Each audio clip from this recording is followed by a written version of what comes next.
Hi, ഞാൻ doctor Juhi Das, Q&B health കെയറിലെ homeopathic ഫിസിഷ്യനാണ്. നമുക്കറിയാം, നമ്മുടെ ശരീരത്തിലെ ഏറ്റവും പ്രധാനപ്പെട്ട ഒരു അവയവമാണ് തൈറോയിഡ് ഗ്ലാൻഡ്. പല രീതിയിലുള്ള അസുഖങ്ങൾ ഈ തൈറോയിഡ് ഗ്ലാൻഡിനെ ബാധിക്കാം. അതായത് പ്രധാനമായിട്ടും ഹോർമോൺ വേരിയേഷൻസ് ആണ് അതിലുണ്ടാവുന്നത്. T3, T4 ഉണ്ടാവുന്ന ഹോർമോൺ വേരിയേഷൻസ്. അപ്പം പല ഫങ്ഷൻസ് ആണ് ഈ ഒരു തൈറോയിഡ് ചെയ്യുന്നത് തന്നെ.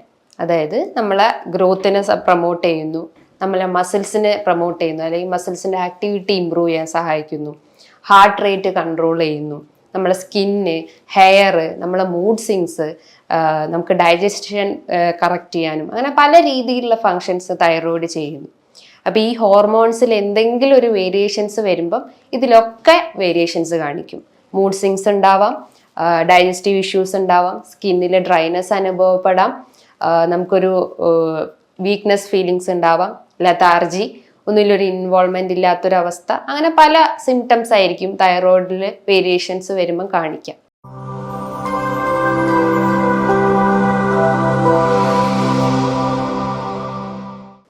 നിലവിൽ ഏകദേശം ഇന്ത്യയിൽ ഒരു 45 മില്യൺ തൈറോയിഡ് രോഗികൾ ഉണ്ടെന്നാണ് പഠനങ്ങൾ പറയുന്നത്.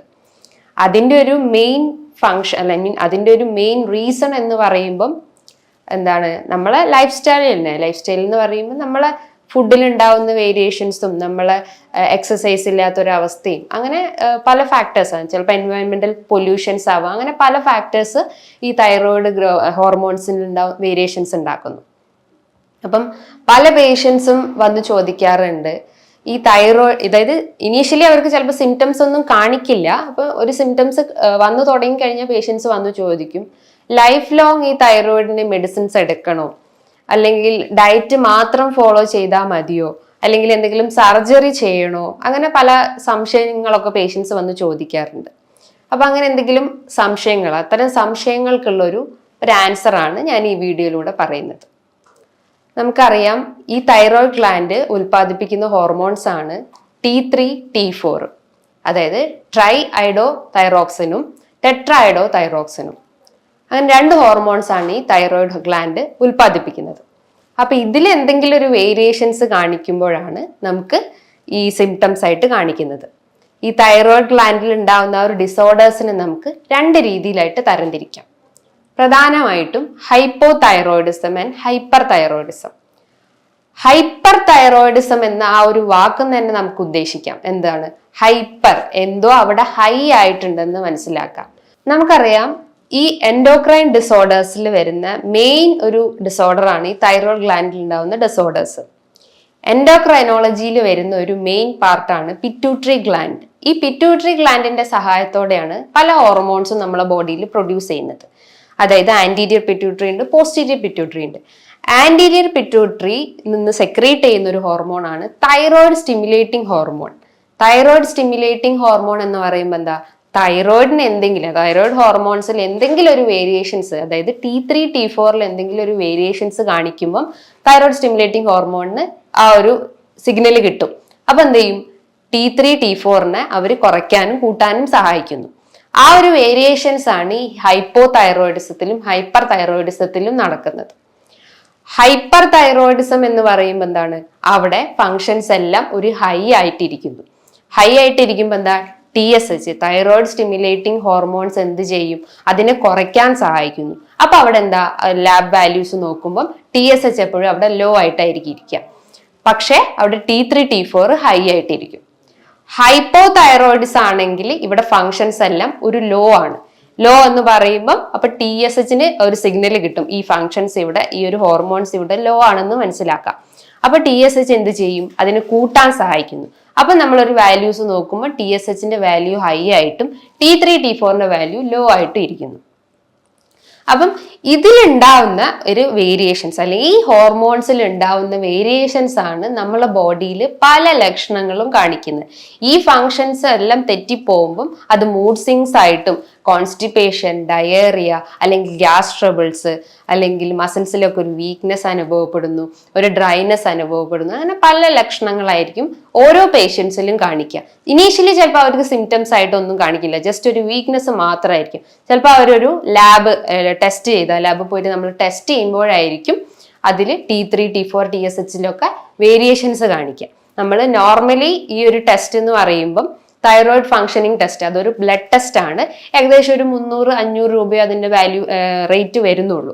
അപ്പൊ ഇതിൻ്റെ അകത്താണ് T3, T4, TSHന്റെ ഒക്കെ വാല്യൂസ് കാണിക്കുന്നത്. കുറച്ചുകൂടി അഡ്വാൻസ്ഡ് ആയിട്ട് അതിൽ നിന്നും നമുക്കൊരു ഫംഗ്ഷൻസ് ഒന്നും കറക്റ്റ് അല്ല എന്ന് നമുക്ക് എറർ കാണിക്കുകയാണെങ്കിൽ കുറച്ചുകൂടി അഡ്വാൻസ്ഡ് ആയിട്ടുള്ള ടെസ്റ്റ് ആണ് ആന്റിബോഡി ടെസ്റ്റുകളൊക്കെ പറയാം. ആന്റിബോഡി ടെസ്റ്റിൽ പറയുന്നതാണ് ആന്റി-TPO എന്ന് പറയുമ്പോൾ ആന്റി തൈറോയിഡ് പെറോക്സിഡേസ് എന്ന് പറഞ്ഞിട്ടുള്ള ആ ഒരു ടെസ്റ്റ്, തൈറോയിഡിന്റെ ഒരു ആന്റിബോഡി ടെസ്റ്റ് ആണ്. മറ്റൊന്നാണ് ആന്റി-TG ആന്റിബോഡി ടെസ്റ്റ്. ആന്റി-TG എന്ന് പറയുമ്പോൾ ആന്റി തൈറോഗ്ലോബുലിൻ ആന്റിബോഡി ടെസ്റ്റ്. ഈ ആന്റിബോഡി ടെസ്റ്റ് ചെയ്യാനുള്ള ഒരു കാരണം എന്ന് പറയുന്നത് ഈ തൈറോയിഡിൽ ഉണ്ടാവുന്ന ഈ ഒരു ഡിസ്ഫങ്ഷനിങ് എന്ന് പറഞ്ഞാൽ അതൊരു ഓട്ടോ ഇമ്മ്യൂൺ ഡിസോർഡേഴ്സിൽ വരുന്നതാണ്. ഓട്ടോ ഇമ്മ്യൂൺ ഡിസോർഡർ എന്ന് പറയുമ്പോൾ നമ്മളെ കോശങ്ങളെ തന്നെ, തൈറോയിഡ് കോശങ്ങളെ തന്നെ നമ്മളെ ഇമ്മ്യൂൺ സെൽസ് അറ്റാക്ക് ചെയ്യുന്നു. അപ്പൊ അതിന് ആ ഫോറിൻ ബോഡിയാണോ നമ്മളെ കോശങ്ങളാണോ എന്ന് തിരിച്ചറിയാൻ പറ്റാത്ത ഒരു അവസ്ഥ വരുന്നു. അതാണ് ഈ ഓട്ടോ ഇമ്മ്യൂൺ ഡിസോർഡർ എന്ന് പറയുന്നത്. അപ്പൊ ഈ തൈറോയിഡ് ഗ്ലാൻഡിൽ ഉണ്ടാകുന്ന വേരിയേഷൻസ് ഒരു ഓട്ടോ ഇമ്മ്യൂൺ ഡിസോർഡർ ആണ്. ഈ മറ്റ് ഓട്ടോ ഇമ്മ്യൂൺ ഡിസോർഡേഴ്സും ഉണ്ട്, അതായത് SLE, റുമാറ്റോയ്ഡ് ആർത്രൈറ്റിസ്, സോറിയാസിസ് പോലത്തെ പല ഓട്ടോ ഇമ്മ്യൂൺ ഡിസോർഡേഴ്സും ഉണ്ട്. അതൊക്കെ നമ്മളെ ബോഡിയിൽ അല്ലെങ്കിൽ അതും നമ്മളെ ഈ ഒരു തൈറോയിഡിനെ ട്രിഗർ ചെയ്യുന്ന ഒരു ഫാക്ടറാണ്. വെച്ചാൽ തൈറോയിഡ് വരാനുള്ള ഒരു ചാൻസസ്, ഈ ഒരു അസുഖം ഉണ്ടെങ്കിലും അത് വരാനുള്ള ഒരു ചാൻസസ് വളരെ കൂടുതലാണ്. അപ്പം ഈ ഹോർമോൺസിൽ അല്ലെങ്കിൽ ഇത്തരം ഓട്ടോ ഇമ്മ്യൂൺ ഡിസോർഡേഴ്സ് ആണ് നമ്മളെ ബോഡിയിൽ പല രീതിയിലുള്ള ലക്ഷണങ്ങൾ കാണിക്കുന്നത്. അപ്പൊ നമുക്ക് ഓരോ ലക്ഷണങ്ങൾ, അപ്പൊ അല്ലെങ്കിൽ എന്തൊക്കെയാണ് ഇതിന്റെ ലക്ഷണങ്ങൾ എന്തൊക്കെയാണെന്ന് നോക്കാം. ഹൈപ്പോ തൈറോയിഡിസം എന്ന് പറയുമ്പോൾ എന്താണ്, ഇവിടെ hypo functioning of thyroid gland ആണ്. ഹൈപ്പോ ഫങ്ഷനിങ് എന്ന് പറയുമ്പോൾ അവിടെ ഹോർമോൺസ് എല്ലാം ഒരു ലോ ആണ്. പകരം ഞാൻ നേരത്തെ പറഞ്ഞു TSH, അതായത് തൈറോയിഡ് സ്റ്റിമുലേറ്റിംഗ് ഹോർമോൺസ് അവിടെ ഹൈ ആയിട്ടിരിക്കുന്നു. ബിക്കോസ് ആ ഹോർമോൺസ് ലോ ആകുമ്പോൾ അതിനെ സ്റ്റിമുലേറ്റ് ചെയ്യാനാണ് അവർ ശ്രമിക്കുന്നത്. T3, T4 അവിടെ ലോ ആയിട്ടും TSH അവിടെ ഹൈ ആയിട്ട് ഇരിക്കുന്നു. അപ്പൊ നമുക്ക് ഓരോ സിംറ്റംസ് എന്തൊക്കെയാണെന്ന് നോക്കാം. സിംറ്റംസ് എന്ന് പറയുമ്പോൾ മെയിൻ ആയിട്ട് നമ്മളെ മൈൻഡ് എടുക്കുകയാണെങ്കിൽ ഒരു മൂഡ് സ്വിങ്സ് ഉണ്ടാവും. മൂഡ് സ്വിങ്സ് എന്ന് പറയുമ്പം നമുക്ക് ഒരു ഇൻവോൾവ്മെന്റ് ചെയ്യാൻ പറ്റും, ഒരു ആക്ടിവിറ്റി നമുക്ക് ചെയ്യാൻ പറ്റുന്നില്ല, എല്ലാത്തിനും ഒരു വീക്ക്നെസ് അല്ലെങ്കിൽ ഒരു ലെത്താർജി ഫീലിംഗ്, ഒരു മടിയുള്ള ഒരു അവസ്ഥ വരുന്നു. അതാണ് മൈൻഡിനെ ഡിസ്റ്റർബ് ചെയ്യുന്നത്. ചിലപ്പോൾ നമ്മൾ എന്തെങ്കിലും ഒരു ആക്ടിവിറ്റിയിൽ നമ്മൾ ചെയ്യാൻ ഒരു ഇത് തുടങ്ങുവാണെങ്കിൽ ചിലപ്പോൾ അവർക്ക് പെട്ടെന്ന് ഒരു മടി വരും, അല്ലെങ്കിൽ ഒരു ലേസിനെസ് ഫീൽ ചെയ്യും. അതൊക്കെയാണ് മൈൻഡിൽ ഉണ്ടാവുന്ന ഡിസ്റ്റർബൻസ്. പിന്നെ നമ്മൾ GIT, അതായത് ഗ്യാസ്ട്രോ ഇൻറ്റെസ്റ്റൈനൽ ട്രാക്ട് നോക്കുകയാണെങ്കിൽ അവിടെ കാണിക്കുന്നതാണ് കോൺസ്റ്റിപ്പേഷൻ, മലബന്ധം പോലത്തെ ബുദ്ധിമുട്ടുണ്ടാവും. ചിലപ്പോൾ ഡെയിലി പോകുന്നവർക്ക് 2-3 ദിവസം എടുത്തിട്ടായിരിക്കും അവർക്ക് പോവുക. ചിലപ്പോൾ അവർക്ക് സ്ട്രെയിൻ ചെയ്യേണ്ട അവസ്ഥ വരുന്നു. സ്ട്രെയിൻ ചെയ്യുമ്പോൾ എന്താ പല രീതിയിലുള്ള കോംപ്ലിക്കേഷൻസ് ഉണ്ടാകും. അതായത് ആനൽ ഫിഷർ, ഹെമറോയിഡ്സ് അല്ലെങ്കിൽ പൈൽസ് പോലത്തെ അസുഖങ്ങൾ ഡെവലപ്പ് ചെയ്യാനുള്ള ഒരു ചാൻസസ് ഉണ്ട്. മറ്റൊന്നാണ് ഇതിന്റെ ഒരു ഫംഗ്ഷൻ എന്ന് പറഞ്ഞാൽ മസിൽസിനെ കോർഡിനേറ്റ് ചെയ്യുന്നത്, അല്ലെങ്കിൽ മസിൽസിന്റെ ഫംഗ്ഷനെ സഹായിക്കുന്നതാണ് തൈറോയിഡ് ഗ്ലാൻഡ് എന്ന് ഞാൻ നേരത്തെ പറഞ്ഞു. അപ്പം മസിൽസിൽ എന്താ ഒരു വീക്ക്നെസ് അനുഭവപ്പെടുന്നു. ഒരു സ്റ്റെപ്പ് നടക്കുമ്പോൾ അവർക്ക് ഒരു കാലിനൊരു കടച്ചിൽ പോലെ ഫീൽ ചെയ്യുന്നു. എസ്പെഷ്യലി കാഫ് മസിൽസിൽ, ഉപ്പൂറ്റീന റീജിയനിലൊക്കെ ഭയങ്കര ഒരു വേദന അനുഭവപ്പെടുന്നു. ചിലപ്പം ഒരു റീസണും ഉണ്ടാവില്ല. അപ്പം മേ ബി അവർ തൈറോയിഡിന്റെ ആ ഒരു ഇൻഫങ്ഷനിങ് കാരണമായിരിക്കും അത് വന്നിട്ടുണ്ടാവുക. ടെസ്റ്റ് ചെയ്താലേ അവർക്ക് മനസ്സിലാക്കാൻ സാധിക്കുള്ളൂ. മേ ബി അത് വൈറ്റമിൻ D ഡെഫിഷ്യൻസീസും ഉണ്ടാവുക. അപ്പം ഈ ഒരു മസിൽസ് വീക്ക്നെസ് പേഷ്യൻസിൽ അനുഭവപ്പെടുന്നു. മറ്റൊന്നാണ് സ്കിന്ന് നോക്കുമ്പോൾ ഭയങ്കര ഡ്രൈനെസ് അനുഭവപ്പെടുന്നു. ഒരു വറ്റി വരണ്ട പോലത്തെ ഒരു ചർമ്മം നമുക്ക് കാണാൻ സാധിക്കും. പിന്നെ ഒന്നാണ് നമുക്ക് ഹെയർ നോക്കണേ, അമിതമായിട്ട് മുടി കൊഴിയുക. ചിലപ്പോൾ അത് റൂട്ടിൽ നിന്ന് തന്നെ അത് കംപ്ലീറ്റ് ആയിട്ട് ഇങ്ങനെ അടർന്നു പോകാനുള്ള ഒരു ചാൻസസ് ഉണ്ട്. പിന്നെ ഒന്നാണ് ഡ്രൈനെസ് കാരണം നമ്മളെ സ്കാൽപ്പ് ഭയങ്കര ഡ്രൈ ആവും. അപ്പോൾ ഡാൻഡ്രഫ് ലീഡ് ചെയ്യാനുള്ള ഒരു ചാൻസസ് ഉണ്ട്. ഡാൻഡ്രഫ് ഉണ്ടാകുമ്പോൾ ആ ഒരു വൈറ്റ് സ്കെയിൽസ് പോലെ അല്ലെങ്കിൽ വൈറ്റ് പൊടി പോലെ നമ്മളെ തലേൻ്റെ അകത്തൊക്കെ ഇങ്ങനെ കാണാൻ ചാൻസസ് ഉണ്ട്. അങ്ങനെ പല രീതിയിലുള്ള ലക്ഷണങ്ങൾ നമ്മൾ ഈ ഹൈപ്പോ തൈറോയിഡിസം സിംറ്റംസ് ആയിട്ട് നമുക്ക് പറയാം. മറ്റൊരു പ്രധാനപ്പെട്ട ഒരു ലക്ഷണമാണ് നമുക്ക് ഹൈപ്പോ തൈറോയിഡിസം പേഷ്യൻസിൽ കാണുന്നതാണ് വെയിറ്റ് ഗെയിൻ. വെയിറ്റ്, അതായത് നമുക്ക് അമിതമായിട്ട് ഭാരം കൂടുക. ഇവിടെ എന്താ സംഭവിക്കുന്നതെന്ന് പറഞ്ഞു കഴിഞ്ഞാൽ നമ്മളെ തൈറോയിഡിന്റെ ഒരു മെയിൻ ഫംഗ്ഷൻ ഞാൻ നേരത്തെ പറഞ്ഞു ഗ്രോത്ത് ആൻഡ് മെറ്റബോളിസം ആണെന്ന് പറഞ്ഞു. അതായത് നമ്മളെ ബേസൽ മെറ്റബോളിക് റേറ്റിനെ കൺട്രോൾ ചെയ്യുന്നത് ഈ തൈറോയിഡ് ഫംഗ്ഷനിങ് ആണ്. നമ്മളെ ബോഡിയിൽ നമ്മൾ കഴിക്കുന്ന ഫുഡിനെ എത്രത്തോളം അത് എനർജി ആയിട്ട് യൂട്ടിലൈസ് ചെയ്യാൻ സാധിക്കുന്നോ അതാണ് ഈ ബേസൽ മെറ്റബോളിക് റേറ്റ് എന്ന് പറയുന്നത്. ഹൈപ്പോ തൈറോയിഡിസം പേഷ്യന്റിൽ ലോ BMR ആണ് ഉണ്ടാവുക. അതായത് അവിടെ ഫംഗ്ഷനിങ് ഒന്നും കറക്റ്റ് അല്ല, ആക്ടിവിറ്റീസ് ഒന്നും നമ്മുടെ ബോഡിയിൽ നടക്കുന്നില്ല. അപ്പൊ നമ്മൾ കഴിക്കുന്ന ഫുഡ്, അതായത് നമ്മൾ കഴിക്കുന്ന അന്നജോ അല്ലെങ്കിൽ കൊഴുപ്പടങ്ങിയിട്ടുള്ള ഭക്ഷണങ്ങളെല്ലാം അവിടെ മെറ്റബോളൈസ് ചെയ്യുന്നില്ല, അത് എനർജി ആയിട്ട് കൺവേർഷൻ അവിടെ നടക്കുന്നില്ല.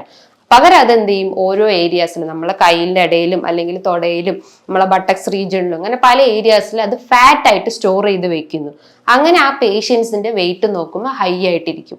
അവിടെ ബോഡി മാസ് ഇൻഡെക്സ് ഒരു 35 എബോവ് ആയിട്ട് അല്ലെങ്കിൽ 35 എബോവ് അല്ലെങ്കിൽ 25 എബോവ് ആയിട്ട് നിൽക്കുന്നു. അപ്പോൾ ഇവിടെ എന്താ, വെയിറ്റ് കൂടാനുള്ള ഒരു ചാൻസസ് ഉണ്ട്.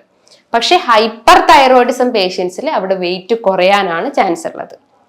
അപ്പം പിന്നെ അതോടൊപ്പം തന്നെ സ്ത്രീകളിൽ നോക്കുമ്പം പീരീഡ്സ് ഇറഗുലാരിറ്റി ഉണ്ടാവും. ചിലർക്ക് ബ്ലീഡിങ്ങേ ഉണ്ടാവില്ല, മേ ബി ഒരു 1 or 2 3 days ഫ്ലോ ഉണ്ടായിരുന്ന ഒരു നോർമൽ സൈക്കിള് ചിലപ്പോൾ അത് ഒരു 1 day ഒരു ബ്ലീഡിങ് ഉണ്ടാവാം, ചിലപ്പം ബ്ലീഡിങ് ഇല്ലാത്തൊരവസ്ഥ വരാം. ചിലപ്പോൾ അവർക്ക് കറക്റ്റ് ആയിട്ടുള്ള ഒരു സൈക്കിൾ കറക്റ്റ് ആവില്ല, 28 days പകരം ചിലപ്പോൾ ഒരു 35 days അല്ലെങ്കിൽ ഒരു 40 days ഒക്കെ ആയിരിക്കാം. 1 month ഡിലേ ഉണ്ടാവും, അല്ലെങ്കിൽ 2 month ഒക്കെ ഡിലേ ഉണ്ടാവാൻ ഒരു ചാൻസസ് ഉണ്ട്. ഇതോടൊപ്പം തന്നെ സ്ത്രീകളിൽ കാണുന്നതാണ് ഇൻഫെർട്ടിലിറ്റി, അതായത് കുട്ടികളില്ലാത്തൊരവസ്ഥ വരുന്നു. അവർ മേ ബി ഇന്റർകോഴ്സിന് അത് ചെയ്ത് കഴിഞ്ഞാലും ചിലപ്പം ആ ഒരു ഫെയിലിയർ ആവാനുള്ള ഒരു ചാൻസസ് ഉണ്ട്. അങ്ങനെ ഇൻഫെർട്ടിലിറ്റിയിലേക്കൊക്കെ അത് ലീഡ് ചെയ്യാനുള്ള ഒരു ചാൻസസ് ഉണ്ട്. മറ്റൊരു പ്രധാനപ്പെട്ട ഒരു ഫംഗ്ഷനാണ് വിറ്റിലിഗോ എന്ന് പറയുന്നത്. വിറ്റിലിഗോ എന്ന് പറയുമ്പം സ്കിന്നിലൊക്കെ ഒരു വൈറ്റ് പാച്ചസ് പോലെ, ഇതൊരു ഓട്ടോ ഇമ്മ്യൂൺ ഡിസോർഡേഴ്സ് ആണ്. ഈ തൈറോയിഡ് പേഷ്യൻസിലും ഈ വിറ്റിലിഗോ കാണാനുള്ള ചാൻസസ് വളരെ കൂടുതലാണ്. അപ്പം ഇത്തരം ലക്ഷണങ്ങളാണ് ഈ ഹൈപ്പോ തൈറോയിഡിസം പേഷ്യൻസിൽ പ്രധാനമായിട്ടും കാണുന്നത്. ഇനി ഹൈപ്പർ തൈറോയിഡിസം എന്ന് പറയുമ്പോൾ തൈറോടോക്സിക്കോസിസ് എന്ന് പറയാം. ഹൈപ്പർ തൈറോയിഡിസം എന്ന് പറയുമ്പം ഇവിടെ ഫങ്ഷൻസ് എല്ലാം ഹൈ ആയിട്ടിരിക്കുന്നു. അവിടെ hyper activity of thyroid gland ആണ്. അപ്പൊ ഇവിടെ എന്താണ്, TSH തൈറോയിഡ് സ്റ്റിമുലേറ്റിംഗ് ഹോർമോൺസ് ഇവിടെ ലോ ആയിട്ടിരിക്കുന്നു. ബിക്കോസ് അവിടെ ഫങ്ഷൻസ് എല്ലാം ഹൈ ആയതുകൊണ്ട് അതിനെ റെഡ്യൂസ് ചെയ്യാൻ വേണ്ടിയിട്ട് തൈറോയിഡ് സ്റ്റിമുലേറ്റിംഗ് ഹോർമോൺസ് അവിടെ വർക്ക് ചെയ്യും. പകരം ഇവിടെ T3 T4 എല്ലാം ഒരു ഹൈ ആയിട്ടിരിക്കുകയും ചെയ്യുന്നു. അപ്പൊ എന്തൊക്കെയാണ് ഇതിന്റെ ഫങ്ഷൻസ് എന്ന് നോക്കാം. എന്തൊക്കെയാണ് ഇതിന്റെ സിംറ്റംസ് എന്താണെന്ന് നോക്കാം. പ്രധാനമായിട്ടും നമ്മളെ മൈൻഡ് നോക്കുകയാണെങ്കിൽ ഭയങ്കര നെർവസ് ഫീൽ ചെയ്യും. ഒരു വർക്ക് എടുക്കുമ്പോൾ അല്ലെങ്കിൽ നമ്മളൊരു ആക്ടിവിറ്റി ചെയ്യുമ്പോൾ പെട്ടെന്ന് ടെൻഷൻ വരിക, ഓവറായിട്ട് ടെൻഷൻ അല്ലെങ്കിൽ ഓവറായിട്ട് സ്ട്രെസ് കയറുക, കിതപ്പ്, നമ്മളെ ചെസ്റ്റിനൊക്കെ ഒരു കിതപ്പ് അനുഭവപ്പെടുക, ഒരു പാൽപിറ്റേഷൻ ഫീൽ ചെയ്യുക, ഭയങ്കര ഒരു ആങ്സൈറ്റി, നെർവസ്നെസ് ഫീൽ ചെയ്യാം. അതോടൊപ്പം തന്നെ GIT റിലേറ്റ് ചെയ്തിട്ടുള്ള അസുഖങ്ങൾ ഉണ്ടാകും. GIT എന്ന് പറയുമ്പോൾ ഗ്യാസ്ട്രോ ഇൻറ്റെസ്റ്റിനൽ ട്രാക്റ്റിൽ ഉണ്ടാകുന്ന ഡയേറിയ, അതായത് നമ്മൾ ഫുഡ് കഴിച്ചു കഴിഞ്ഞാൽ പെട്ടെന്ന് ടോയ്ലറ്റിൽ പോകാനുള്ളൊരു ചാൻസസ് വരുന്നു. പിന്നെ പ്രധാനമായിട്ടും നമ്മൾ ശ്രദ്ധിക്കേണ്ടത് ഇവിടെ വെയിറ്റ് കുറയുന്ന ഒരവസ്ഥയാണ്. വെയിറ്റ് കുറയുക എന്ന് പറയുമ്പോൾ ഇവിടെ ബേസൽ മെറ്റബോളിക് റേറ്റ് ലോ ആണ്, ബേസൽ മെറ്റബോളിക് റേറ്റ് ഹൈ ആണ്. അപ്പോൾ അവിടെ എന്താണ്, അവിടെ ആക്ടിവിറ്റീസ് പെട്ടെന്ന് നടക്കും. നമ്മുടെ ബോഡിയിൽ ഫുഡിന്റെ ആ ഒരു കൺവേർഷൻ അല്ലെങ്കിൽ എനർജി കൺവേർഷൻ ഇവിടെ പെട്ടെന്ന് നടക്കുന്നു. അപ്പോൾ ബേസൽ മെറ്റബോളിക് റേറ്റ് അവിടെ ഹൈ ആയിട്ടിരിക്കുന്നു. അപ്പോൾ പെട്ടെന്നുള്ള ഒരു കൺവേർഷൻ കൊണ്ട് തന്നെ നമുക്ക് അപ്പറ്റൈറ്റ്, അതായത് നമുക്ക് വിശപ്പ് പെട്ടെന്ന് ഉണ്ടാവുന്നു, നമുക്ക് പെട്ടെന്ന് ഫുഡ് കഴിക്കാനുള്ള ഒരു ചാൻസസ് വരുന്നു. പക്ഷെ നമ്മുടെ ബോഡിയിൽ കറക്റ്റ് ആയിട്ട് അത് അബ്സോർപ്ഷനും അല്ലെങ്കിൽ ആ ഒരു മെറ്റബോളിസം കറക്റ്റ് ആവാത്തതുകൊണ്ട് തന്നെ അത് നമുക്ക് വെയിറ്റ് കുറയാനുള്ള ഒരു ചാൻസസ് ആണ് ഈ ഹൈപ്പർ തൈറോയിഡിസം പേഷ്യൻസിൽ കാണുന്നത്. ഇതോടൊപ്പം തന്നെ സ്കിന്ന് നോക്കുമ്പോൾ അവർക്ക് ഭയങ്കര റെഡ് കളറായിരിക്കും, ഒരു ഫ്ലഷ്ഡ് കളറായിരിക്കും. സ്കിന്നിൽ ഇപ്പോൾ ഫേസ് ആണെങ്കിലും നമ്മളെ കൈകാലുകൾ നോക്കുവാണെങ്കിൽ നല്ല റെഡ് അപ്പിയറൻസ് ആയിട്ടാണ് കാണപ്പെടുന്നത്. മറ്റൊരു പ്രധാനപ്പെട്ട ഒരു ലക്ഷണമാണ് നമ്മളെ ഹൈപ്പർ തൈറോയിഡിസം പേഷ്യൻസിൽ അബ്നോർമൽ പ്രൊട്രൂഷൻ ഓഫ് ഐബോൾ, അതായത് എക്സോഫ്താൽമസ് എന്ന് പറയുന്നു, ഗ്രേവ്സ് ഒഫ്താൽമോളജി എന്നൊക്കെ പറയപ്പെടുന്നു. നമ്മൾ ഈ ഒരു ഐബോൾ നോക്കുമ്പോൾ അതിങ്ങനെ പ്രൊട്രൂഡ് ചെയ്ത് അല്ലെങ്കിൽ പ്രൊജക്ട് ചെയ്ത് പുറത്തോട്ട് നിൽക്കുന്ന ഒരു അവസ്ഥ വരുന്നു. അതാണ് ഈ ഹൈപ്പർ തൈറോയിഡിസം പേഷ്യൻസിൽ നമ്മൾ പ്രധാനമായിട്ടും ശ്രദ്ധിക്കുന്ന ഒരു കാര്യം. പിന്നെ ഒന്നാണ് കൈകാലുകളിലൊക്കെ ഭയങ്കര വിറയൽ വരും, അല്ലെങ്കിൽ ഒരു ട്രമർ ഫീൽ ചെയ്യും. ജസ്റ്റ് കൈയൊന്ന് നമ്മൾ ഫ്രണ്ടിലോട്ട് വെച്ച് കഴിഞ്ഞാൽ അവർക്ക് ഇങ്ങനെ കൈ വിറയ്ക്കുന്ന പോലെ കാണാനുള്ള ഒരു ചാൻസസ് ഉണ്ട്. ഇത് ആൽക്കഹോളിക് പേഷ്യൻസിലും കാണപ്പെടുന്നുണ്ട്, അതായത് ലിവർ സിറോസിസ് സ്റ്റേജസിലൊക്കെ ഇത്തരം ലക്ഷണങ്ങൾ കാണാനുള്ള ഒരു ചാൻസസ് ഉണ്ട്. അപ്പൊ ഈ ഒരു ട്രമറും ഈ ഒരു ഹൈപ്പർ തൈറോയിഡിസം പേഷ്യൻസിൽ നമുക്ക് കാണാം. ഇതോടൊപ്പം തന്നെ മസിൽസിൽ ഭയങ്കര ഒരു വീക്ക്നെസ് അല്ലെങ്കിൽ ഒരു സ്റ്റിഫ്നെസ് അനുഭവപ്പെടുന്നു, ഒരു പെയിൻ ഫീൽ ചെയ്യുന്നു, നടക്കുമ്പോൾ ഒരു കാലിന് ഒരു വേദനയോ അല്ലെങ്കിൽ ഒരു കടച്ചിലൊക്കെ അനുഭവപ്പെടാനുള്ള ഒരു ചാൻസസ് ഉണ്ട്. പെട്ടെന്ന് കിതപ്പ് വരും, ഒരു സ്റ്റെപ്പ് നടക്കുമ്പോൾ നമ്മളെ കൈകാലിനൊക്കെ ഒരു തളർച്ച അനുഭവപ്പെടുക അല്ലെങ്കിൽ ഹാർട്ടിനൊക്കെ പെട്ടെന്ന് ഒരു കിതപ്പ് ഫീൽ ചെയ്യുക. ഇത്തരം ലക്ഷണങ്ങളാണ് ഈ ഹൈപ്പർ തൈറോയിഡിസം പേഷ്യൻസിൽ കാണപ്പെടുന്നത്. ഇനി ഈ ഒരു സിംറ്റംസ് ഒക്കെ കണ്ടു കഴിഞ്ഞാൽ ചിലപ്പോൾ ഇനീഷ്യലി സിംറ്റംസ് ഉണ്ടാവില്ല, കുറച്ചുകൂടി ഒരു സ്റ്റേജ് കഴിഞ്ഞ് കഴിഞ്ഞാലായിരിക്കും ആ സിംറ്റംസ് ഒക്കെ കുറച്ചുകൂടി ഹൈ ആവുക. വീക്ക്നെസ് അധികമാകുമ്പോഴാണല്ലോ നമ്മൾ എല്ലാ ടെസ്റ്റും അല്ലെങ്കിൽ ലാബിലൊക്കെ പോയി ടെസ്റ്റ് ചെയ്യുന്നത്. അപ്പോൾ പ്രധാനമായിട്ടും ടെസ്റ്റ് ചെയ്യേണ്ടത് എന്താണെന്ന് വെച്ചാൽ ഒരു ബ്ലഡ് ടെസ്റ്റ് ആണ്. ഞാൻ നേരത്തെ പറഞ്ഞിട്ടുള്ളതാണ് thyroid functioning test. Thyroid functioning ടെസ്റ്റിൻ്റെ അകത്ത് T3, T4, TSH ടെസ്റ്റ് നമുക്ക് ടെസ്റ്റ് ചെയ്യാം. ഇതൊരു ബ്ലഡ് ടെസ്റ്റ് ആണ്. ഇതോടൊപ്പം തന്നെ ആന്റിബോഡി ടെസ്റ്റും ചെയ്യുന്നതാണ്. നേരത്തെ പറഞ്ഞിട്ടുള്ള ആ 2 ആന്റിബോഡി ടെസ്റ്റ് ചെയ്ത് കഴിഞ്ഞാൽ നമ്മുടെ തൈറോയ്ഡ് ഫങ്ഷനിങ് എത്രത്തോളം കറക്റ്റ് ആണോ അല്ലെങ്കിൽ ഇംപ്രോപ്പർ ആണോ എന്നൊക്കെ അറിയാൻ സാധിക്കുന്നതാണ്. ഈ തൈറോയ്ഡ് രോഗികളിൽ ഗ്ലൂട്ടൻ, അതായത് അവർ ഫോക്കസ് ചെയ്യേണ്ട ഒരു ഡയറ്റ് എന്ന് പറഞ്ഞു കഴിഞ്ഞാൽ, അതായത് ഒഴിവാക്കേണ്ട ഒരു ഡയറ്റ് എന്ന് പറഞ്ഞാൽ ഈ ഗ്ലൂട്ടൻ റിച്ച് ആയിട്ടുള്ള ഭക്ഷണങ്ങൾ പാടെ ഉപേക്ഷിക്കാൻ ശ്രമിക്കുക. ഇതിന്റെ ഒരു ഫംഗ്ഷൻ അല്ലെങ്കിൽ ഇതിന്റെ ഒരു പത്തോളജി എന്ന് പറഞ്ഞു കഴിഞ്ഞാൽ, നമ്മളെ ശരീരത്തിൽ ഇൻഡസ്റ്റൈൻ്റെ അകത്തും തൈറോയിഡിന്റെ അകത്തും ഒരു എൻസൈം ഉണ്ട്, ടിഷ്യൂ ട്രാൻസ് ഗ്ലൂട്ടാമിനേസ് എന്ന് പറഞ്ഞിട്ടുള്ള ഒരു എൻസൈം ഉണ്ട്. ഇതിന്റെ സഹായത്തോടെയാണ് നമ്മൾ കഴിക്കുന്ന ഗ്ലൂട്ടൻ റിച്ച് ആയിട്ടുള്ള ഈ ആട്ട, മൈദ, റവ പോലത്തെ അല്ലെങ്കിൽ കിഴങ്ങ് വർഗ്ഗങ്ങൾ, ബിസ്ക്കറ്റ്, പേസ്ട്രി ഒക്കെ പോലത്തെ ഭക്ഷണങ്ങൾ കഴിക്കുകയാണെങ്കിൽ അതിനെ ഡൈജസ്റ്റ് ചെയ്യാൻ സഹായിക്കുന്നതാണ് ടിഷ്യൂ ട്രാൻസ് ഗ്ലൂട്ടാമിനേസ് എന്ന് പറഞ്ഞിട്ടുള്ള ഈ ഒരു എൻസൈംസ്. ഈ എൻസൈംസിന്റെ ഡെഫിഷ്യൻസി അവിടെ വരുമ്പം, അല്ലെങ്കിൽ ഇൻഡസ്റ്റൈൻസിലോ അല്ലെങ്കിൽ തൈറോയിഡിലൊക്കെ എന്തെങ്കിലും ഒരു ഡെഫിഷ്യൻസി വരുമ്പം ഈ ഡൈജഷൻ കറക്റ്റ് ആവില്ല, അല്ലെങ്കിൽ ഗ്ലൂട്ടൻ റിച്ച് ആയിട്ടുള്ള ഫുഡ് ഐറ്റംസിൽ ഡൈജഷൻ കറക്റ്റ് ആവില്ല. അപ്പോൾ അവർക്ക് ഗട്ട് റിലേറ്റ് ചെയ്തിട്ടുള്ള അസുഖങ്ങൾ ഡെവലപ്പ് ചെയ്യാം. ഗട്ട് റിലേറ്റ് ചെയ്യാന്ന് പറയുമ്പം ബ്ലോട്ടിങ്, അതായത് വയറ് വീർക്കുന്ന ഒരു ഫീലിംഗ് വരാം, പെട്ടെന്ന് ഗ്യാസ് കയറുക, ഏമ്പക്കം വരിക, കീഴ്വാഴ് വരിക, അതോടൊപ്പം തന്നെ ചിലപ്പം ഡയേറിയ പോലത്തെ സിംറ്റംസ് കാണിക്കുക, അതായത് വയറിളകി പോകുന്ന ബുദ്ധിമുട്ടുണ്ടാവാം, മലബന്ധം ബുദ്ധിമുട്ടുകൾ ഉണ്ടാവാം. ഇതിന്റെ ഒരു മെയിൻ റൂട്ട് കോസ് അല്ലെങ്കിൽ കാരണം എന്ന് പറഞ്ഞു കഴിഞ്ഞാൽ ടിഷ്യൂ ട്രാൻസ് ഗ്ലൂട്ടാമിനേസ് എന്ന് പറഞ്ഞിട്ടുള്ള ആ ഒരു എൻസൈംസിന്റെ ഡെഫിഷ്യൻസി കൊണ്ടാണ്. ഈ ഗട്ട് ഹെൽത്ത് ക്ലിയർ ആയിട്ടില്ലെങ്കിൽ അവർക്ക് മൂഡ് ഡിസോർഡേഴ്സ് ഉണ്ടാവാം. മൂഡ് ഡിസോർഡേഴ്സ് എന്ന് പറയുമ്പോൾ നമ്മളെ ശരീരത്തിൽ സെറോട്ടോണിൻ എന്ന് പറഞ്ഞ ഹോർമോൺസിൽ വേരിയേഷൻസ് ഉണ്ടാവും. ഈ സെറോട്ടോണിൻ എവിടുന്ന സെക്രീറ്റ് ചെയ്യുന്ന പറഞ്ഞാൽ നമ്മളെ GI ട്രാക്റ്റിൽ ഉണ്ടാവുന്ന ഒരു ഹോർമോൺസ് ആണ്. അപ്പം ഈ ഗട്ട് ക്ലിയർ ആയിട്ടില്ലെങ്കിൽ ഈ സെറോട്ടോണിൽ വേരിയേഷൻസ് കാണിക്കും. സെറോട്ടോണിൽ വേരിയേഷൻസ് കാണിച്ചു കഴിഞ്ഞാൽ നമുക്ക് മൂഡ് ഡിസോർഡേഴ്സ് ആയിട്ടുള്ള നെർവസ്, ആങ്സൈറ്റി, ഒരു ടെൻഷൻ അല്ലെങ്കിൽ ഒരു പാൽപിറ്റേഷൻ ഫീലിംഗ്, അങ്ങനത്തെ പല മൂഡ് റിലേറ്റ് ചെയ്തിട്ടുള്ള സിംറ്റംസ് കാണിക്കുക. അപ്പം ഈ ഗട്ട് മൈൻഡും ഇന്റർ കണക്റ്റഡ് ആണ് ഈ തൈറോയിഡ് പേഷ്യൻസിൽ. ഈ ഒരു തൈറോയിഡിൽ മാത്രമല്ല, മറ്റ് ഗട്ട് റിലേറ്റ് ചെയ്തിട്ട് അല്ലെങ്കിൽ മറ്റ് എന്ത് അസുഖമായാലും നമ്മൾ ഗട്ട് ക്ലിയർ ആയിട്ടില്ലെങ്കിൽ മെയിൻ സിംറ്റംസ് ആയിട്ടാണ് ഇത്തരം എന്താ പറയുക കോൺസ്റ്റിപ്പേഷൻ, മലബന്ധം പോലത്തെ ബുദ്ധിമുട്ടുകളൊക്കെ കാണിക്കുന്നത്. അപ്പോൾ നമ്മൾ പ്രോപ്പർ ആയിട്ടുള്ള ഒരു ഡയറ്റ് അവിടെ ഫോളോ ചെയ്ത് കഴിഞ്ഞാൽ, അല്ലെങ്കിൽ നല്ല രീതിയിലുള്ള ഒരു ന്യൂട്രിയൻസ് നമ്മളെ ഗട്ടിലേക്ക് എത്തിക്കഴിഞ്ഞു കഴിഞ്ഞാലോ ഈ എൻസൈംസ് ഒക്കെ കറക്റ്റ് ആവുകയുള്ളൂ. മറ്റൊരു പ്രധാനപ്പെട്ട ഒരു ഡിസ്ഫങ്ഷനിങ് ആണ് തൈറോയിഡിനെ ബാധിക്കുന്നതാണ് ഗോയിറ്റർ എന്ന് പറയും. ഗോയിറ്റർ എന്ന് പറയുമ്പം നമ്മളെ തൈറോയിഡിന് എൻലാർജ്മെന്റ് സംഭവിക്കുന്നു, അല്ലെങ്കിൽ അവിടെ ഒരു സ്വെല്ലിംഗ് അനുഭവപ്പെടുന്നു. ഈ നൊഡ്യൂൾസ് പോലെ അല്ലെങ്കിൽ ചെറിയ ചെറിയ നൊഡ്യൂലാരിറ്റി പോലെ അവിടെ ഡെവലപ്പ് ചെയ്യുന്നു. ഇത് മൾട്ടി നോഡുലാരിറ്റി ഉണ്ട്, സിംഗിൾ നോഡുലാരിറ്റി ഉണ്ട്. അങ്ങനെ നോഡ്യൂൾ ഫോർമേഷൻ ആണ് ഈ ഗോയിറ്ററിൽ സംഭവിക്കുന്നത്. ഈ ഹൈപ്പോ തൈറോയിഡ്സ് അല്ലെങ്കിൽ ഹൈപ്പർ തൈറോയിഡ്സിന്റെ അണ്ടറിലായിട്ട് വരുന്നത്, ഹൈപ്പർ തൈറോയിഡിസത്തിന്റെ അണ്ടറിൽ വരുന്നതാണ് ഈ ഗ്രേവ്സ് ഡിസീസ്. ഗ്രേവ്സ് ഡിസീസിൽ വരുന്നതാണ് നമ്മൾ ഈ പ്രൊട്രൂഷൻ ഓഫ് ഐബോൾ എന്ന് പറയും. ഈ ഹൈപ്പോ തൈറോയിഡിസത്തിന്റെ അണ്ടറിൽ വരുന്നതാണ് ഹാഷിമോട്ടോ തൈറോയിഡൈറ്റിസ് എന്ന് പറയും. അതും ഒരു സ്വെല്ലിംഗ് ആണ്, അവിടെയും ഹോർമോൺസിൽ വേരിയേഷൻസ് കാണിക്കാം. അങ്ങനെ ഈ പല രീതിയിലുള്ള സിംറ്റംസ് അല്ലെങ്കിൽ ഇത്തരം ലക്ഷണങ്ങൾ കാണിക്കുകയാണെങ്കിൽ നമ്മൾ മെയിനായിട്ട് ഫോക്കസ് ചെയ്യേണ്ടത് നമ്മളെ ഡയറ്റാണ്. ചുമ്മാ അവിടെ മെഡിസിൻസ് മാത്രം എടുത്തു കഴിഞ്ഞാൽ അവിടെ ഒരു പൂർണ്ണമായിട്ട് ആ അസുഖം മാറത്തില്ല. ഈ ഒരു തൈറോയ്ഡ് വരാൻ പല കോസസ് ഉണ്ടാവാം. ആ ഒരു കോസസ് എന്ന് പറയുമ്പോൾ നമുക്ക് ഹെറിഡിറ്ററി ആവാം. ചിലപ്പോൾ നമ്മളെ ഗ്രാൻഡ് പാരൻസിനോ അല്ലെങ്കിൽ അച്ഛനും അമ്മയ്ക്കും ഒക്കെ തൈറോയ്ഡ് ഇഷ്യൂസ് ഉണ്ടെങ്കിൽ അവർക്കും അവരുടെ കുട്ടികൾക്കും തൈറോയ്ഡ് വരാനുള്ള ചാൻസസ് ഒരു 70% കൂടുതലാണ്. മറ്റൊന്നാണ് നമ്മളെ ഡയറ്റിൽ ഗ്ലൂട്ടൻ റിച്ച് ആയിട്ടുള്ള ഫുഡ് ഐറ്റംസ് അല്ലെങ്കിൽ സോയ പ്രൊഡക്ട്സ്, മിൽക്ക് പ്രൊഡക്ട്സ്, തൈര് അങ്ങനത്തെ ഐറ്റംസ് ഒക്കെ കൂടുതലായിട്ട് എടുക്കുകയാണെങ്കിലും ഈ തൈറോയ്ഡ് വരാനുള്ള ചാൻസസ് ഉണ്ട്. അപ്പം ഡയറ്റ് നമ്മൾ മെയിനായിട്ട് ഫോക്കസ് ചെയ്യാൻ ശ്രമിക്കാം. മറ്റൊരു പ്രധാനപ്പെട്ട ഒരു കാരണം എന്ന് പറഞ്ഞു കഴിഞ്ഞാൽ നമ്മൾ എൻവയോൺമെന്റൽ പൊല്യൂഷൻസ്, നമ്മൾ എന്തെങ്കിലും ടോക്സിൻസിന് എക്സ്പോഷർ ആയി കഴിഞ്ഞാൽ, സെലീനിയം അല്ലെങ്കിൽ എന്തെങ്കിലും കെമിക്കൽസ് ഒക്കെ നമ്മൾ എക്സ്പോഷർ ആയി കഴിഞ്ഞാൽ അതും തൈറോയിഡിൽ വേരിയേഷൻസ് കാണിക്കും. അപ്പം കോസസ് എന്താണോ എന്നല്ല നമ്മൾ നോക്കേണ്ടത്, നമ്മളെ സിംറ്റംസ് നോക്കിയിട്ട് അതിന് പ്രോപ്പർ ആയിട്ടുള്ള ഒരു ട്രീറ്റ്മെന്റ് എടുക്കുകയും വേണം. കോസ് നമുക്ക് റൂട്ട് കോസ് എന്താണെന്ന് കണ്ടെത്തിയിട്ട് അതിന് ട്രീറ്റ്മെന്റ് നമുക്ക് വേറെ എടുക്കാം. പക്ഷെ നമ്മൾ എന്തായാലും അതിന്റെ സിംറ്റംസ് നോക്കിയിട്ട് അതിന്റെ പ്രോപ്പർ ഡയറ്റും എക്സസൈസും ഒക്കെ മെയിനായിട്ട് നമ്മൾ ഫോക്കസ് ചെയ്യണം. ഡയറ്റ് എന്ന് പറയുമ്പം നമ്മൾ മെയിനായിട്ടും നോക്കേണ്ടത് പ്രധാനമായിട്ടും ഈ ഗ്ലൂട്ടൻ റിച്ച് ആയിട്ടുള്ള ഫുഡ് ഐറ്റംസ് പൂർണ്ണമായിട്ടും ഒഴിവാക്കാൻ ശ്രമിക്കുക.